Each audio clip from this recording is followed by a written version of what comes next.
Well, the session today was predominantly focused on radiotherapy treatment, and there were a number of presentations on partial breast radiotherapy, on the AMAROS trial, and a couple of other things. But my particular session was on the work that we've done in Oxford at EBCTCG on the role of regional radiation therapy. So this is radiation therapy not focused on the breast or the post-mastectomy chest wall, but the question that we were addressing within EBCTCG was the role of regional radiation. That's radiotherapy delivered to the internal mammary chain, to the supraclavicular region, and the axilla, or a combination of those target regions. And we conducted a meta-analysis in EBCTCG of around 14 trials. Now, they span over a very long time frame. The earliest trial, in fact, began in 1961. And because of the improvements in radiotherapy techniques, we divided these trials up into two main groups, essentially based on radiotherapy quality, but they also break down just as simply into the older trials and the more new trials, those that are more relevant to contemporary practice and how we might want to manage patients today. So there are a number of findings. Overall, treatment was beneficial. It was beneficial at reducing recurrence at any site, in fact, not just local recurrence, and also improving mortality from breast cancer. But when you break the trials down into the older group and the newer group, in fact, we found that in the older trials, there was actually some harm, that there was an increased risk of mortality from causes other than breast cancer. And that's likely to be because of cardiac irradiation and the induction of cardiac disease and deaths from cardiac disease, and also probably because of the higher incidence of lung cancer. And the treatment given in the older trials was not beneficial in terms of reducing breast cancer mortality.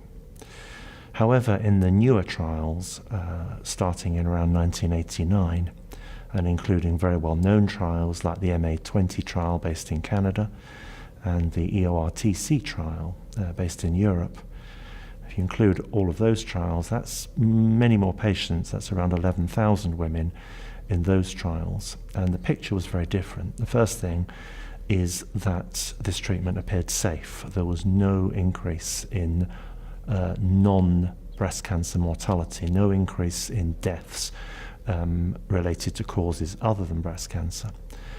And there were significant improvements in both recurrence of breast cancer and also in mortality from breast cancer. One of the other important findings is how that benefit is distributed amongst patient groups. And it was very clear from our work that the patients who benefit the most from regional radiation are those at higher risk because they have extensive axillary nodal involvement, the involvement of 4 or more axillary lymph glands, where the benefit was large and statistically significant, but importantly, clinically very meaningful. So that was the summary of our work. This is a controversial area, regional radiation. It's been controversial for at least 20 years. I'm a senior consultant, and we've always had uncertainty about the role of this therapy. But I think with the publication of the recent large trials of the ones I've mentioned, and now the work that we've done in EBCTCG on a meta-analysis of all these trials, things are becoming very much clearer. So we can be very definite, I think, about those benefits. What's always more difficult is to understand how we manage this information and use it to treat patients today and to make treatment recommendations. And that's always a problem, because although these are newer trials, they still started 15, 20 years ago. So, and things have changed. Contemporary practice involves a lot more neoadjuvant chemotherapy. There were no patients who had neoadjuvant chemotherapy in our work.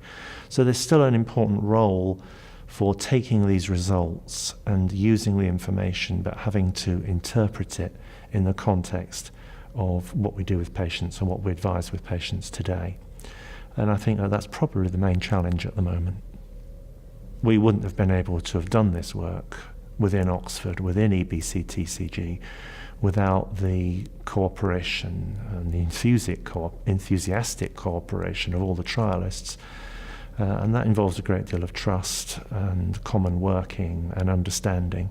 We move forward together on this.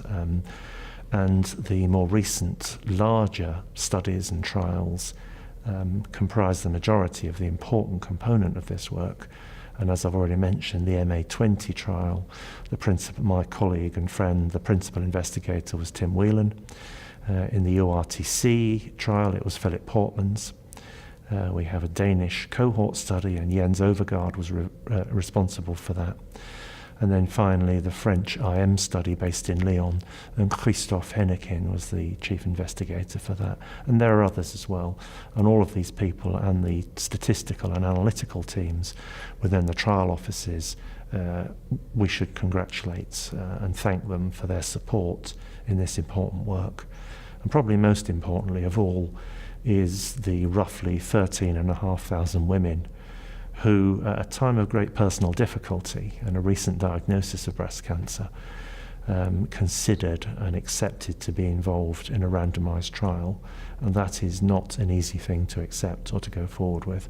So they certainly deserve significant thanks.